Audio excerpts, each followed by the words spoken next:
چھیڑو لگا بیچا تو مچ گیا شور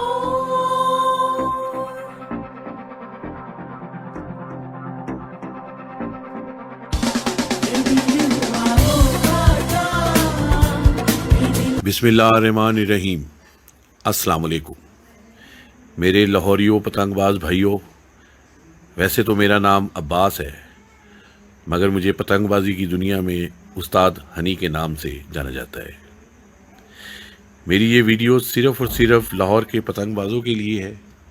جو عرصہ دراز سے لاہور میں پتنگ بازی کے لیے بےتاب ہیں۔ بھائیوں،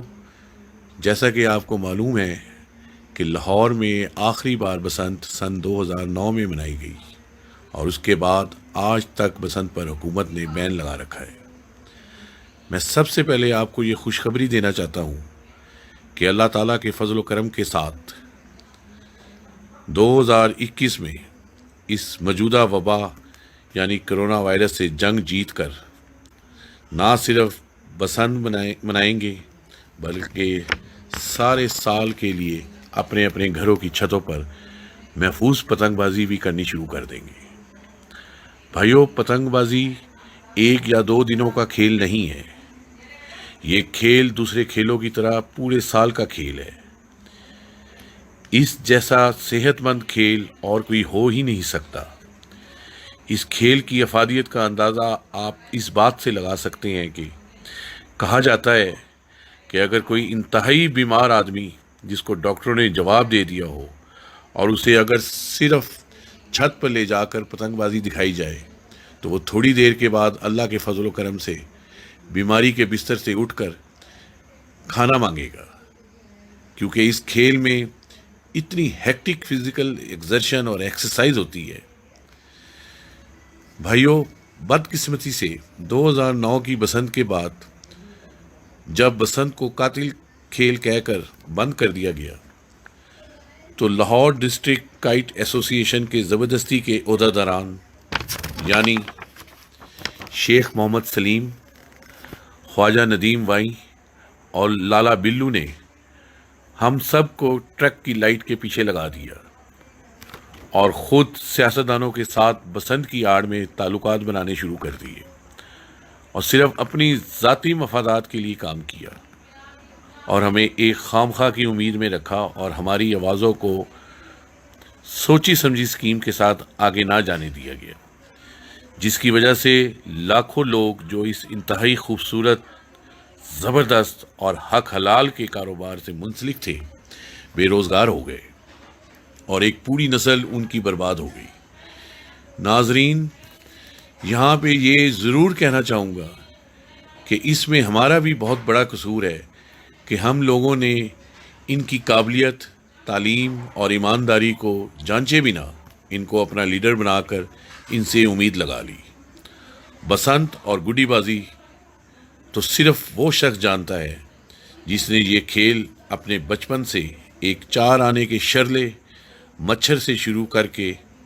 آہستہ آہستہ پونی تا کے گڈے، تاوے گڈے، 1.5 تاوا اور پھر بڑے ہونے تک 60 پتنگوں کو اڑایا ہو، اور میری نظر میں وہی حقیقی لاہوری پتنگ باز ہے۔ اب سوال یہ پیدا ہوتا ہے کہ جو ہو گیا سو ہو گیا، ہم نے اس کھیل کو پورے سال کے لیے کیسے واپس اپنے شہر لاہور میں لے کر آنا ہے تاکہ لوگوں کا روزگار بھی شروع ہو اور ساتھ ساتھ آسمانوں میں رنگین پتنگیں بھی اڑنے لگیں۔ ہمیں اس کائٹ فلائنگ ایسوسی ایشن میں پڑھے لکھے اور ایماندار لوگوں کو لانا پڑے گا جو صحیح معنوں میں اس ثقافت کو زندہ رکھ سکے گی۔ میری نظر میں ہمیں ایک تفصیلی اور حقیقی ایس او پی بنانا ہوگی جو کہ پریکٹیکلی امپلیمنٹ ہو سکے، اور ابھی ہمارے پاس ٹائم ہے تاکہ 2021 کی بسنت واپس آ سکے۔ 2021 کی یہ بسنت پورے سال کے لیے پتنگ بازی کی اجازت لی جائے۔ ہر سال کی طرح بسنت سے 1 مہینہ اور 2 مہینہ پہلے ایک ڈرامہ گیری کرنے سے کام نہیں چلے گا. اس پر ہمیں پورا سال محنت کرنی ہوگی اور اجازت لینی ہوگی، ورنہ افسوس کے ساتھ مجھے یہ کہنا پڑتا ہے کہ لاہوریوں کے لیے بسنت صرف یوٹیوب میں دیکھنے کے لیے رہ جائے گی، اور راولپنڈی، فیصل آباد میں ہر سال زبردستی بسنت ہوتی رہے گی. جن کو نہ پتنگ بازی کا پتہ ہے اور نہ ہی پتہ چل سکتا ہے، کیونکہ ان کے خون میں ہی یہ نہیں ہے. میں آپ لوگوں کی سپورٹ کے ساتھ ایک انیشیٹو لینا چاہتا ہوں، جس میں میں پتنگ بازی کا ایک مقابلہ خانپور ڈیم پر رکھنا چاہ رہا ہوں، جس میں صرف اور صرف 60 پتنگ اڑے گی، اور وہ بھی زیادہ سے زیادہ 2 ریچ موٹی ڈور کے ساتھ. ہم واپس اسی دور کو لے کر آئیں گے جس میں صحیح پتنگ بازی کا پتہ چلتا تھا کہ کون کتنا بڑا کھلاڑی ہے. اگر آپ لوگ میرا ساتھ دیں گے تو میں 2 یا 3 مہینوں کے اندر پتنگ بازی کا مقابلہ ارینج کرنا چاہتا ہوں. اس کے بعد ہم سب مل کر ایک لائحہ عمل طے کریں گے کہ لاہور میں کیسے موٹی ڈوروں سے جان چھڑائی جائے، تاکہ آئندہ سے یہ کھیل قاتل کھیل نہ کھلایا جائے، اور اس انڈسٹری سے تعلق رکھنے والے لوگ پھر سے اپنا کاروبار ایک SOP کے مطابق شروع کر سکیں، اور ہمارے کھوئی ہوئی خوشیاں واپس آ جائیں.